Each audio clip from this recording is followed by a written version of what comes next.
Hello friends, चलो शुरू करते हैं। आज हम पढ़ेंगे पार्लियामेंट्री कमिटीज इन इंडिया। तो पार्लियामेंट्री कमिटीज क्या होता है? सीडीएस एनडी एफकेट वगैरह ये सब एग्जाम्स के लिए इतना इंपॉर्टेंट नहीं है, बट किसी और एग्जाम के लिए अगर प्रिपेयर कर रहे हो तो बहुत इंपॉर्टेंट। और अगर सीडीएस एनडी एफकेट के लिए भी कर रहे हो तो क्या पता पूछ ले। स्पेसिफिकली सीडीएस में तो शायद पूछ ही लेंगे कभी। तो ज्यादा बड़ा टॉपिक है नहीं तो इतना लोड नहीं लेना भाई। 20 मिनट 20 रील के जितना है, ये 20 मिनट में हो जाएगा।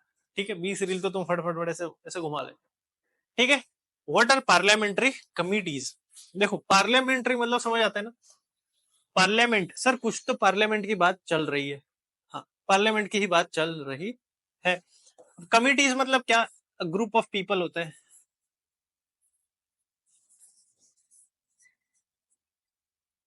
ग्रुप ऑफ पीपल कमिटी होगी। एक ग्रुप ऑफ बहुत सारे लोग आएंगे मिलके एक ग्रुप बनाएंगे। ग्रुप को बोलेंगे कमिटी। कमिटी इसलिए कुछ पॉलिसीज बनाएंगे, कुछ डिसीजंस लेंगे और डिसीजंस को इम्प्लीमेंट करवाएंगे या करेंगे। ठीक है। तो भाई पार्लियामेंट्री कमिटीज क्या है? तो पार्लियामेंट के अंदर फंक्शन कैसे करना है, बस। कौन सा मिनिस्टर या कौन सी कमिटीज क्या काम करेंगी, कौन सी कमिटीज किस में काम करेंगी, कितने मेंबर्स होंगे, कितने टाइम के लिए होंगी। ठीक है। ये सब इन शॉर्ट, मतलब बेसिक चीज बोलो तो एडमिनिस्ट्रेशन और पॉलिसी फॉर्मेशन की बात होगी। तो ये होंगी पार्लियामेंट्री कमिटीज जो पार्लियामेंट को वाइब्रेंट वे में फंक्शन करेंगे। ठीक है। तो ये है पार्लियामेंट्री कमिटीज। बेसिकली दो टाइप की होती है, वो हमारे लिए इंपॉर्टेंट है। कौन सी है? एक है स्टैंडिंग कमिटी और दूसरी है एडहॉक कमिटीज। स्टैंडिंग कमिटीज मान लो कि परमानेंट टाइप होती है कि चलती रहेगी। एडहॉक मतलब मान लो किसी स्पेसिफिक टास्क के लिए होगी, या more over let's say it will be temporary in nature. ठीक है। Standing committee will be constituted every year frequently and they work on continuous basis. I told you, एक कंटिन्यूअस होगी, एक long term. The work of this committees is continuous in nature, whereas ad hoc committees are temporary and are created for specific task. Once this task is completed, the ad hoc committees cease to exist. Cease मतलब end हो जाना। ठीक है, वो खत्म हो जाएगी। जैसे कि अब स्टैंडिंग कमिटीज देख, स्टैंडिंग मतलब खड़ा हूं, खड़ा है, खड़ा है। ठीक है। एडहॉक मतलब टेम्पररी। स्टैंडिंग मतलब वो खड़ा रहेगा, जब तक काम चलेगा खड़ा रहेगा, काम खत्म हो जाएगा फिर भी चलेगा। पर एडहॉक में जैसे काम खत्म हो बैठ जाएगा, खत्म, टेम्पररी। तो फाइनेंशियल कमिटीज मान लो, departmental standing committee, committees inquiry, scrutinise, ये सब इतना कुछ याद नहीं करना है, पर इसके कुछ एग्जांपल्स हैं।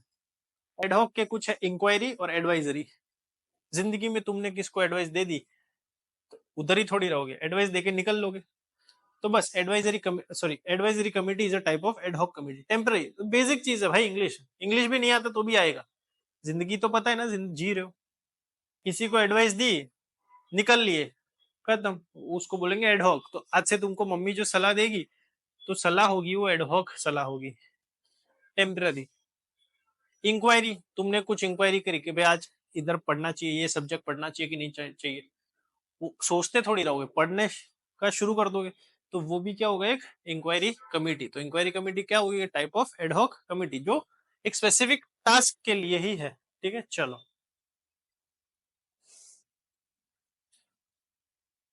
ये थोड़ा पता होना चाहिए, वन वर्ड देख लेना। ठीक है, चलो। पब्लिक अकाउंट कमिटी क्या है? Public account committee, it is 15 member elected from the Lok Sabha and 7 from the Rajya Sabha. मतलब 15 from the Lok Sabha and 7 from the Rajya Sabha.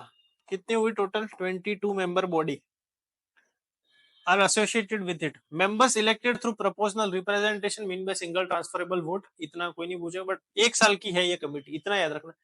Standing committees are usually of 1 year. Chairman appointed by the Speaker of the Lok Sabha and amongst the member of the committee. Function क्या होता है ये important है। To ascertain whether the money granted by the parliament has been spent by government within the scope of the demand or not. 3 funds होते हैं, consolidated fund, public account और contingency. तो consolidated और पब्लिक अकाउंट में जो usually funds होते हैं तो पार्लियामेंट लेती है, मतलब गवर्नमेंट। तो क्या वो फंड सही से यूज हो रहे हैं कि नहीं, ऐसा थोड़ी पापा ने पैसे दिए और तुम कुछ भी उड़ाओ अय्याशी करो, नहीं। वो पैसे कहाँ जा रहे हैं वो पता होना चाहिए। To assert whether the money is granted by the parliament has been spent by the government with in the scope of demand और नॉट। भाई डिमांड 2 चॉकलेट की थी, क्या 10 चॉकलेट दी कि 1 चॉकलेट दी, वो डिसाइड करना है इस कमेटी को। तो public account committee 15 members from the Lok Sabha, 7 members from the Rajya Sabha. Depend नहीं करता कि वो भाई रूलिंग पार्टी से है कि नहीं है, बस मेंबर्स होंगे। एस्टिमेट कमेटी देखो 30 मेंबर्स, इसमें 22 थे। Elected every year by the Lok Sabha from among इस मेंबर। भाई ये सिर्फ लोकसभा की बात कर रहे हैं, वाह, ठीक है। Members elected through proportional representation by means of single transferable vote in both the houses. उसमें भी बोथ द हाउसेस, इसमें भी both the houses. Term 1 year 1 year, standing committee is 1 year, basically बताया था। अब इसका फंक्शन क्या होता है? To report economies improvement in organizations efficiency or administrative reform consistent with the policy underlying the estimate may be affected। ठीक है, estimate करना है, ठीक है, ऑर्गेनाइजेशन हो, एफिशिएंसी हो, कंसिस्टेंट पॉलिसी अंडर एस्टिमेट में भी अफेक्टेड, ठीक है। चलो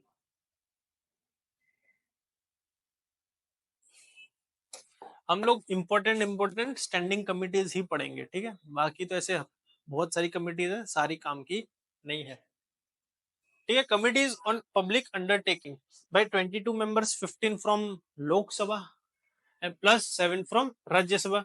Members elected through proportional representation by means of single transferable vote in the both। देखो एक चीज सब में कॉमन है, तो वो क्या है? मेंबर्स इलेक्ट कैसे होते हैं? Proportional representation and bye means of single transferable vote, दोनों कंबाइन होके होगा। और वोटिंग कहाँ होगा? दोनों हाउस में होगा। पूछ ले किसी दिन एग्जाम में, टफ होगा पेपर किसी दिन, तो पूछ ले कि भाई कमिटीज होती है उनका वोटिंग कैसे होता है, तो तुम्हें पता होना चाहिए। अब फंक्शन क्या है? To examine the report of the controller auditor general of India on the public undertaking. CAG क्या है? ठीक है, एक कॉन्स्टिट्यूशनल बॉडी है, आर्टिकल 148, ठीक है।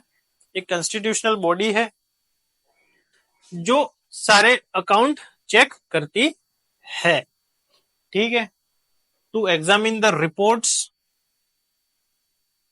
Of the controller auditor general of the India on the public undertaking. Public undertaking मतलब जो गवर्नमेंट के अंडरटेकिंग्स होंगे, पब्लिक मतलब गवर्नमेंट होता है, ठीक है। चलो नेक्स्ट क्या है? Business advisory committee.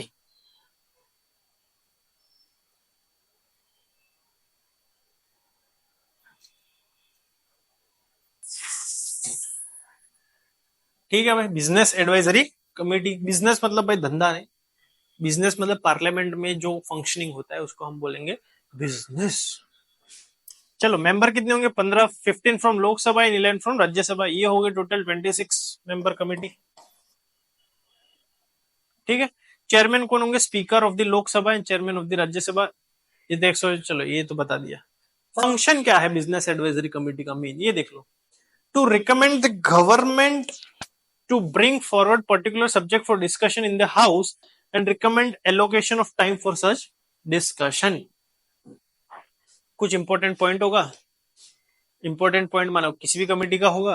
अच्छा ये सब इंपॉर्टेंट पॉइंट लाएगा कौन? तो बस लाएगा business advisory committee. Business advice करेंगे कि भाई इस टॉपिक पे बात करो, बस इतना।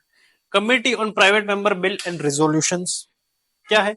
Only exist in Lok Sabha, 15 members है भाई, with deputy speaker is its chairman. Private member तो कौन होते हैं भाई? जो इलेक्टेड होते हैं। Elected member are the private member which are not ministers. जो मिनिस्टर्स नहीं होंगे वो सारे क्या होंगे? प्राइवेट मेंबर्स होंगे। Term not exceeding 1 year, function to allot time to bills and resolution introduce by the private members. तो मैंने बताया था प्राइवेट मेंबर्स को हर ऑल्टरनेट ऐसे वीक में उनको अलाउ करते थे कि वो कोई रिजोल्यूशन ला सकते हैं या कोई बिल ला सकते हैं।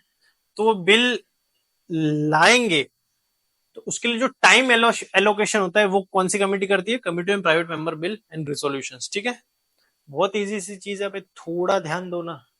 जैसे मैंने समझाया तो मेरे को और अच्छे से समझ आएगा। तुम देखो एक बार पढ़ो, समझ आ जाएगा, फिर तुम उसी को किसी और को पढ़ा दो, भाई जहन में उतर जाएगा तुम्हारे, कुछ टाइम के लिए तो उतरेगा। ठीक है, तो ये थी कमिटीज। तो ये थी सारी बेसिक कमिटीज। अब ये क्लास टॉपिक है पार्लियामेंट्री प्रिविलेजेस, ज्यादा डीप में नहीं घुसेंगे, देख लेंगे क्या है पार्लियामेंट्री प्रिविलेजेस। भाई तुम्हारे जैसे दो एस्पिरेंट बात कर रहे थे तो मैंने उनकी बात सुन ली, तो बोल रहे थे कि भाई पार्लियामेंट्री प्रिविलेजेस होता क्या है। तो मैंने बोला भाई इनको भी पता है, बच्चों को भी पता है पार्लियामेंट्री प्रिविलेजेस क्या होते हैं।